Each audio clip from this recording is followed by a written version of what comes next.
नमस्कार, आगळी वेगळी रेसिपीमध्ये तुम्हा सर्वांचे मनापासून खूप खूप स्वागत आहे। आज आपण बघतोय मस्त अशी मऊ लुसलुशीत पुरणाची पोळी।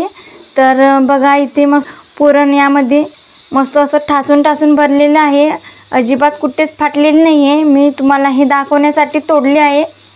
बघा मस्त छान अशी मऊ होती ही पुरणपोळी। बऱ्याच जणांच्या अशा तक्रारी असतात की पुरणपोळी आम्ही करता वेळेस ते फाटते, तर ती फाटू नये म्हणून तुम्हाला मी खूप साऱ्या टिप्स देते।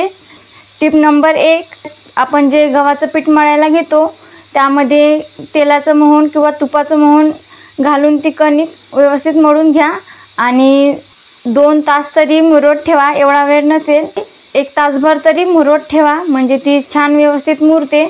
दुसरी महत्त्वाची टिप म्हणजे ही डाळ आपण भिजत घातली नव्हती। डाळ आपल्याला शिजवत्या वेळी काय करायचं, आपण कुकरमध्ये जे पाणी घालू त्या पाण्याला खडखडून अशी उकळी आणायची, नंतर ती डाळ सोडायची आणि त्यामध्ये आपल्याला चमचाभर तेलात मोहन घालायचं, म्हणजे त्याने डाळ लवकर शिजते आणि पटकन अशी मऊसूत होते। तिसरी महत्त्वाची टिप म्हणजे पोळ्या करताना वेळेस कोणता तवा वापरावा, तर मी इथं लोखंडी तवा वापरला आहे। लोखंडी तव्यावर छान पोळ्या होतात। तुम्हाला ॲल्युमिनियमचा वापरायचा असेल तरी काही हरकत नाही, पण शक्यतो लोखंडी तवा पुरणपोळीसाठी योग्य आहे। आणि चौथी महत्त्वाची टिप म्हणजे पोळी लाटत्या वेळेस काय करायचं, अलगद हाताने पोळी लाटा। पुरण त्यामध्ये ठासून ठासून भरलं तरी काही हरकत नाही, म्हणजे ती छान व्यवस्थित लाटल्या जाते। आपलं पुरण व्यवस्थित असेल आणि आपली मळलेली कणिक व्यवस्थित असेल तर पुरणपोळी फाटण्याची शक्यताच नसते। तर या स्टेप तुम्ही नक्की फॉलो करा, म्हणजे तुमच्या पुरणपोळ्याही व्यवस्थित येतील, म्हणजे तुमच्या पुरणपोळ्याही या मऊसूत राहण्यास मदत होतील। चला तर मग आपण या मऊ लुसलुशीत पुरणपोळ्या बनवायची सुरुवात करूया। सर्वात महत्त्वाची गोष्ट म्हणजे ही पुरणपोळी आपण साखरेची बनवलेली आहे। यापूर्वी मी मऊ लुसलुशीत गुळाची पुरणपोळी बनवली आहे, लिंक देते डिस्क्रिप्शनमध्ये, जाऊन नक्की चेक करा। होळी स्पेशल पुरणपोळी आणि खीर बनवली आहे, तुम्ही नक्की जाऊन बघा। चला तर मग आपण ही पुरणपोळी बनवायला सुरुवात करूया। त्या अगोदर जर तुम्ही चॅनलवर नवीन असाल तर सबस्क्राईब करायला विसरू नका आणि बेल आयकॉन हिट करून ऑल सिलेक्ट करा। चला तर मग आपण ही पुरणपोळी बनवायला सुरुवात करूया। पुरणपोळी बनवण्यासाठी काय काय साहित्य लागते इथं आपण बघत आहे। 3 वाट्या गव्हाचं पीठ घेतलं आहे, 1 वाटी हरभरा डाळ आहे, 1 वाटी साखर आहे, हळद आहे 1 छोटा चम्मच, चवीनुसार मीठ आणि आपल्याला वेलची पूड सुद्धा लागणार आहे। इथे नाही आहे पण आपण घेणार आहे। आता सर्वप्रथम आपल्याला कणिक मळून घ्यायची आहे। आता हे पीठ मी एका मोठ्या परातमध्ये काढून घेतलं आहे। यामध्ये चवीनुसार मीठ घालते, हळद घालते थोड्या प्रमाणात। इथं मी 1 चमचा तेल घालून घेते पिठामध्ये। तुम्ही तेलाऐवजी तूपसुद्धा घालू शकता, पण मी इथं तेल वापरते। याने काय होते, आपली कणिक चांगली मऊसूत होते। ह्या हातानेच मी असं मिक्स करून घेते। आपले पीठ मस्त असं मी मिक्स करून घेतलं। आता आपल्याला थोडं थोडं पाणी घालून कणिक मळून घ्यायची ही। आता या पिठामध्ये आपल्या 4-5 पोळ्या होतील। आता ही कणिक आपल्याला अशी मस्त मळून घ्यायची आहे। आणि इथं आपली कणिक मळून झाली आहे, तुम्ही बघू शकता किती मऊसूत झाली आहे। अशी सॉफ्ट मळून घ्यायची आहे बघा या प्रकारे। आता यावर झाकण ठेवून 1 तासभर मुरायला ठेवून देते आणि तोवर आपण डाळ शिजायला घेऊया। आता इथे मी कुकरमध्ये 2 ग्लास पाणी टाकून घेतलं आणि डाळसुद्धा स्वच्छ धुतली 2 पाण्याने। तर गॅस मोठ्या आचेवर केला आहे मी आणि पाण्याला अशी एक दणकून उकळी आणते। आता इथं पाण्याला दणकून अशी उकळी आली आहे। आता गॅस करायचा कमी। यामध्ये मी ही धुतलेली डाळ घालून घेते। डाळ घालून घेतली। आता यामध्येच आपल्याला 1 चमचा तेल घालून घ्यायचे। तेलाने आपली डाळ पटकन शिजते। इथं मी हळद घालते, म्हणजे आपल्या डाळीला सुरेख रंग येईल। आता याला लावायचं झाकण आणि गॅस हा मंद आचेवर ठेवा आणि मंद आचेवर आपल्याला याच्या 4 शिट्ट्या काढून घ्यायच्या आहे, म्हणजे 4 शिट्ट्यामध्ये व्यवस्थित शिजते। आता इथे मी कुकर गॅसवरून खाली उतरवला आहे।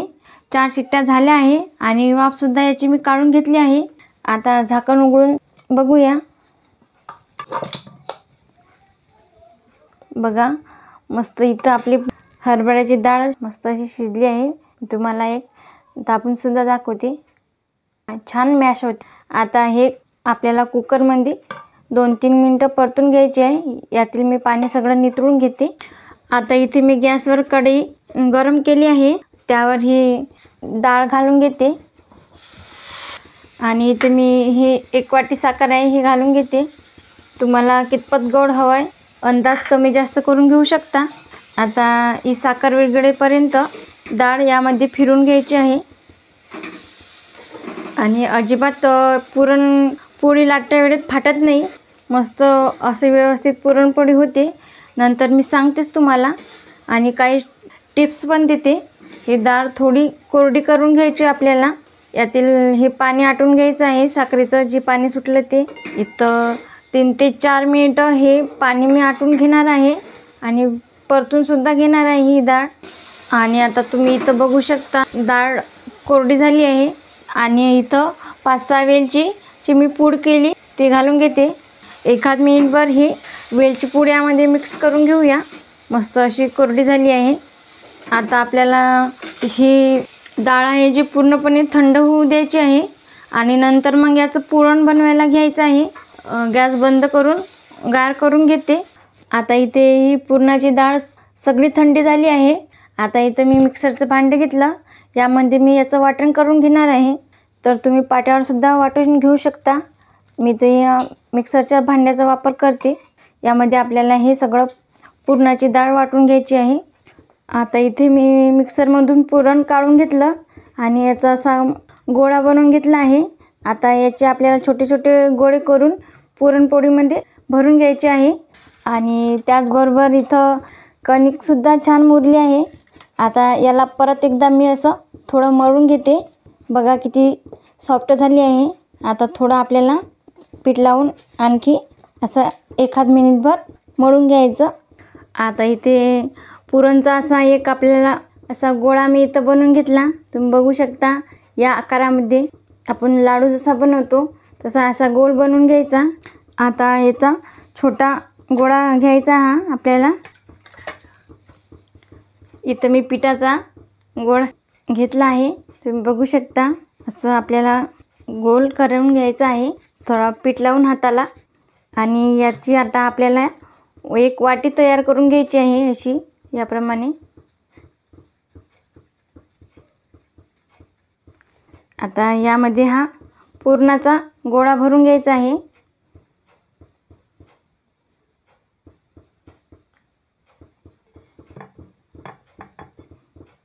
हे बघा असा मी यामध्ये पुरणाचा गोळा भरून घेतला आणि आता ह्या काळा आपल्याला बंद करायच्या अशा याप्रमाणे. आणि आता याप्रमाणे असं प्रेस करायचं, हाताला दाबून घ्यायचं. पोळपाटावर मी इथं पीठ टाकून घेते आणि याला सुद्धा पीठ लावून घेते. आता हे आपल्याला लाटून घ्यायची आहे. फक्त लाटताना अलगद हाताने लाटा, जास्त जोर देऊन लाटू नका, नाहीतर पुरण फाटण्याची शक्यता असते. आता मी हळूवारपणे ही लाटून घेते. अगदी सहज लाटता जाते ही. अशी अलगद हाताने लाटून घ्यायची आहे. आणि तिकडे मी गॅसवर तवा गरम करण्यासाठी सुद्धा ठेवला आहे, म्हणजे आपला तवा हा लवकर तापतो. अशी अलगद हाताने लाटून घ्यायची आहे पुरणपोळी. बघा इथं मी पुरणपोळी अलगद हाताने लाटून घेतली आहे. अशी अलगद हाताने लाटायची, जास्त जोर देऊन लाटू नका, नाही तर पुरण फाटून बाहेर येईल. आपण ही भाजून घेऊया खरपूस. इकडे तवा गरम केला आहे, चला दाखवते. आता तव्यावरती मी थोडं तेल घालून घेते. असं कडेनं तेल सोडायचं यामध्ये, म्हणजे पुरणपोळी चिटकणार नाही.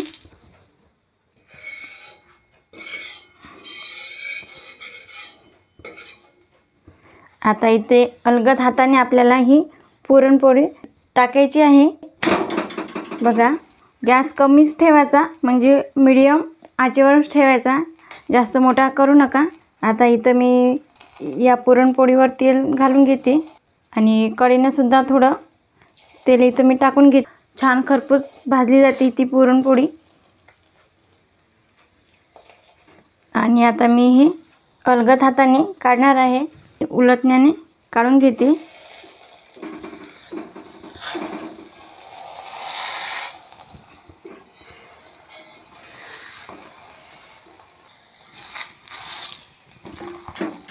बघा इथं मी पुरणपोळी टाकून घेतली. आता यावर सुद्धा मी तेल टाकते, म्हणजे मस्त अशी मऊ लुसलुशीत ही पुरणाची पोळी बनवून तयार होते आपली. बघा काय रंगही सुरेख आला आहे आणि काय दिसते भारी आणि मस्त अशी टम्म टम्म फुगते. बघा किती मस्त फुगत आहे आपली पुरणपोळी. मस्त छान झालं आहे. पुरणही व्यवस्थित ठासून ठासून भरलं आहे आणि पुरणपोळी बघू शकता. आता परत पलटी करून घेते मी. फक्त पलटी करण्यावेळेस अलगद हाताने पलटी करा. वा क्या बात आहे. मस्त अशी टम्म फुगलेली पुरणपोळी. तुम्हाला तेलाऐवजी तूप लावायचं असले तर वेगळीच मजा आहे. मस्त टम्म फुगलेली आहे बघू शकता तुम्ही. आणि बघा मस्त अशी मऊ लुसलुशीत आपली पुरणपोळी इथे बनवलेली आहे. बघा किती छान दिसते, किती सुरेख दिसते आणि अजिबात कुठेच फाटलेली नाही. तुम्ही बघू शकता. तुम्ही सुद्धा या प्रकारे बनवून मग नक्की बघा आणि कमेंटमध्ये नक्की सांगा रेसिपी कशी झाली ते. आणि याच प्रकारे सगळ्या पुरणपोळ्या आपल्याला करून घ्यायच्या आहे. आता मी हे काढून घेते आणि तुम्ही बघू शकता मस्त अशी खरपूस भाजली गेली आहे. तर मी हे काढून घेते आणि याचप्रमाणे सगळ्या पुरणपोळ्या करून घेणार आहे. बघा इथे आपल्या पुरणपोळ्या बनवून तयार आहे. बघा अशा मऊ लुसलुशीत झाल्या आहे, गरमागरम आहेत. इथं 5 पोळ्या बनवून तयार झाल्या आहेत. दाखवण्यासाठी मी इथं फक्त 4च वापरले आहे. एक पोळी ठेवून दिली आहे. पुरण यामध्ये कुठेच फाटलं नाही आहे. तुम्ही बघू शकता. मी तुम्हाला एक खोलून सुद्धा दाखवते.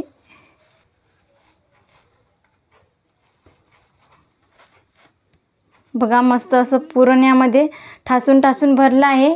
मस्त अशी छान पोळी झाली आपली. बघा मस्त अशी मऊ लुसलुशीत झाली आहे. ही पोळी तुम्ही संध्याकाळपर्यंत ठेवली तरी अशीच ही मऊ राहते. बघा आणि पुरणही व्यवस्थित जसं तसं आहे.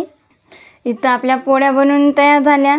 तर मग ह्या पोळ्या कशा खायच्या, ह्या तुम्ही कटाच्या आमटीसोबत खाऊ शकता किंवा मग दुधासोबत बी छान लागतात किंवा मग खिरीसोबत. अशा ह्या तुम्ही खाऊ शकता ह्या पोळ्या. तर मग तुम्हाला आजची रेसिपी कशी वाटली कमेंटमध्ये नक्की सांगा.